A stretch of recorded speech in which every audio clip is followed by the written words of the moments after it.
Hello students. तो AMU exam preparation आप लोगों का हो गया होगा। अब तक आपने बहुत कुछ पढ़ लिया होगा, लेकिन लास्ट टाइम पे सर क्या करना है, क्या पीछे का पढूं, क्या रिवाइज करूं, क्या करूं, कुछ समझ में नहीं आता है। क्या पढ़ना चाहिए, ऐसा लगता है पढ़ तो बहुत कुछ लिया है पर भूल रहा हूँ सर, धीरे धीरे ऐसा लगता है सब कुछ दिमाग से निकल रहा है। लेकिन बच्चों मैं आपको बताऊं ऐसा कुछ नहीं है, आपको ऐसा लग रहा है, बट आप जब आपके सामने आपने वाकई अगर प्रिपरेशन अच्छे से की है तो आपके सामने जब भी क्वेश्चंस जब आएंगे ना तो अपने आप लगने लगेगा कि हाँ मैंने सारी चीजें पढ़ी हैं और वो सारी चीजें मैंने भूला नहीं है, वैसा लग रहा था। ये होता है किसी भी एग्जामिनेशन से पहले, ऐसा होता है कि ऐसा लगता है कि सब कुछ हम भूल रहे हैं। बच्चों अब आपको क्या करना है, चूंकि 24 आवर्स पहले का मैं आपको क्या ही बताऊं, आपको सिर्फ इतना ध्यान रखना है कि आपके पास जो भी बुक्स हैं, इस बात को आप ध्यान दीजिएगा। अगर आप एएमयू एंट्रेंस 11th एंट्रेंस 2024 देने जा रहे हैं और आपने तैयारी कर ली है, आपको आपके पास जो भी बुक है, गाइड है जो भी आपके पास, उस बुक में से आप प्रैक्टिस क्वेश्चंस कीजिए। पहले तो प्रैक्टिस क्वेश्चंस करते रहिए। और आपके पास सर अगर पीवाईक्यू है तो मैं तो कहूंगा बेटा ये पीवाईक्यू आपका नैया पार लगाएगा, आप पीवाईक्यू कर लो। पीवाईक्यू जितने ज्यादा हो सके आप अगले 24 घंटे में जितने ज्यादा पीवाईक्यू लगा सको लगा लो, ठीक है। एक हो, दो हो, तीन हो। पीवाईक्यू लगाने से दो फायदे। पहला फायदा, जो आपने तैयारी की है वो सारे के सारे एक तरह से समझो आप रिवाइव से हो जाओगे, आप रिचार्ज हो जाओगे, सारी चीजें एकदम आपके सामने एक बार में आ जाएगी।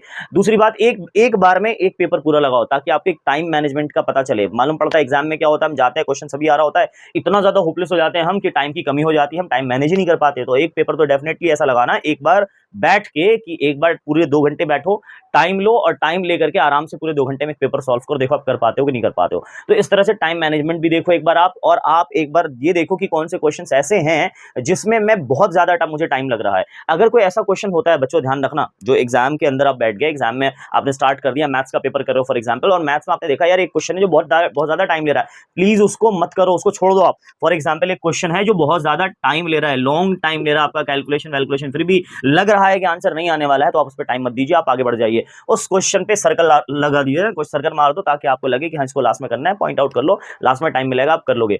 तो ऐसे टाइम बस वेस्ट मत करना बच्चों, ध्यान रखना। दूसरी बात, बहुत बच्चे ऐसा करते हैं ना कि पहले क्या करेंगे, जल्दी जो है वो लगा लेंगे, टिक लगा लेंगे आंसर पे, क्वेश्चन पेपर पे टिक लगा लेंगे, अरे मैं तो ओएमआर बाद में फिल करूंगा। ऐसा मत करना बच्चों।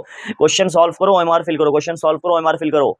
ओएमआर लास्ट में फिल मत करना, वरना ओएमआर फिल करने के चक्कर मालूम पड़ा आपने क्वेश्चन पेपर पे तो सारे क्वेश्चंस लगा लिए, आंसर भी सारे लगभग सही हैं आपके सिलेक्शन वाले आंसर से, बिल्कुल ठीक है। आपने 75-80 क्वेश्चंस आपने लगा लिए और एकदम सही से लगाया, मालूम पड़ा आपने लास्ट में जो वो है ओएमआर शीट है उसमें भराई नहीं, और भराई नहीं मतलब कुछ छूट जाते हैं या फिर कभी ऐसा होता है हड़बड़ी में ना कुछ के कुछ भरा जाता है। मतलब अगर एक का अगर आप गलत फिल कर देते हो तो दूसरा ऑटोमेटिकली गलत हो जाएगा, क्योंकि आप नॉर्मली क्योंकि उसमें एक गया तो जाहिर सी बात है उसके एक क्वेश्चन गया, उसके बाद जो नेगेटिव मार्किंग है वो तो लगनी है। तो इस तरह से 1.25 मार्क्स आप गवा बैठते हो, इसलिए प्लीज बेटा ऐसा मत करना। आपको दूसरी जो बात ध्यान देनी वो ये देनी है कि ओएमआर शीट, पहली बात क्या कि कोई क्वेश्चन लंबा जा रहा है, कैलकुलेशन लॉन्ग हो रहा है, छोड़ दीजिए उसको, आप आगे बढ़िए। दूसरा क्या, दूसरी बात ये ध्यान में रखनी है आपको कि ओएमआर शीट बाद में नहीं फिल करना, हैंड टू हैंड फिल करो। एक क्वेश्चन सॉल्व किया उसका ओएमआर ना ध्यान से नंबर देख करके।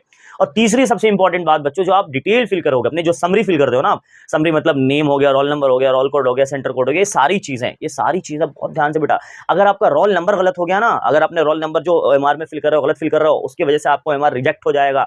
100 नंबर भी ले आओगे ना, 100 नंबर भी सही कर लोगे ना आप, इसका मतलब आपको एमआर उससे भी चेक नहीं होगा और आपको एमआर रिजेक्ट हो जाएगा, आपका रिजल्ट जारी नहीं होगा, ठीक है। इसलिए कह रहा हूं कि आप अपना रोल नंबर, अपना नाम, उसके लिए पता है आपको जो सर्कल करना पड़ता है रोल नंबर के लिए भी, और रोल कोड या फिर जो सेंटर कोड होता है उसके लिए सर्कल करना पड़ता है। तो इसके लिए आप बहुत ही आराम से, थोड़ा टाइम लगे लगा दो, 1-2 मिनट, अगर ज्यादा लग रहा है लगने दो, लेकिन एटलीस्ट ये तो नहीं होगा ना उसकी गलती की वजह से कि हमारा ओएमआर ही चेक नहीं हुआ। तो ऐसा मत करना बेटा, बहुत पछतावा होगा, बहुत पछतावा होता है। जिसका ओएमआर गलत हो जाता है ना स्टार्टिंग में ही, उसको ऐसा लगता है भाई मेरे 2 घंटे कैसे गुजरेंगे, क्योंकि उनको एक तो ये टेंशन सता रही है कि मेरा ओएमआर गलत हो गया, दूसरी टेंशन ये कि अब मेरा क्या होगा, अब तो यार मैंने एक घंटा, मुझे 2 घंटे टेंशन में बैठना पड़ेगा क्योंकि निकलने तो देंगे नहीं आपको वहां से। इसलिए बेटा इस बात का पूरा खास ख्याल रखिएगा।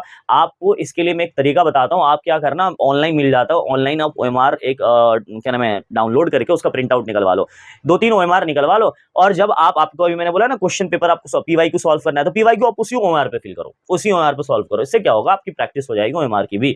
ओएमआर में अपना रोल नंबर, रोल कोड खुद से फिल करके देखो, एडमिट कार्ड तो आ ही गया होगा आपके पास, तो उससे आपने जो डिटेल्स, अपनी जो समरी है उसको वापस से फिल करके देखिए कि आप फिल कर पा रहे हो नहीं कर पा रहे हो। कोई प्रॉब्लम है तो आप अभी तो पूछ भी सकते हो वहां पे, आपको इन्विजिलेटर जवाब दे ना दे, कैसे क्या होगा, आप मतलब बहुत ज्यादा होपलेस होता है बच्चे, बहुत ज्यादा वैसे भी बहुत ज्यादा हड़बड़ी में होता है कि यार नहीं मेरा तो क्वेश्चन छूट जाएगा और ये वो, तो इसलिए ध्यान से भी तो आप पूछ भी सकते हो ना, तभी आप पूछ लोगे इसे, और ओएमआर को सही से फिल करिएगा, ठीक है। मुझे टाइम मिला तो मैं ओएमआर पे एक वीडियो भी बना दूंगा। इतनी बात क्लियर है, इतनी बात आपको ध्यान में रखनी है और फिर जाके एग्जाम देना है। Best of luck for your exam.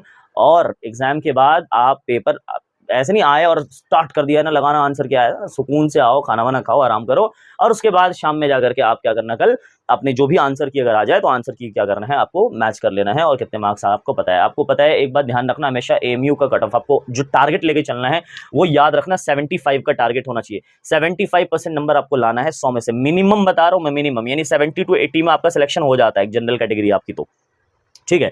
लेकिन फिर भी आप मिनिमम 75 लेके चलना, क्योंकि कट ऑफ का कुछ पता नहीं है, एमयू का कट ऑफ का बिल्कुल ही अलग रहता है, कभी 80 रहता है, कभी 75, कभी 70।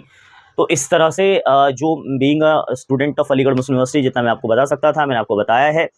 आप अपने तरीके से भी, आपको ज़्यादा बेहतर पता हो क्योंकि आप तैयारी कर रहे हो, तो आपको ज़्यादा बेहतर है आपको क्या पढ़ना है, कहाँ कमी है कहाँ नहीं है, तो उस चीज़ को थोड़ा एक बार देख लीजिएगा। थैंक यू सो मच, मिलते हैं नेक्स्ट वीडियो में। Thank you.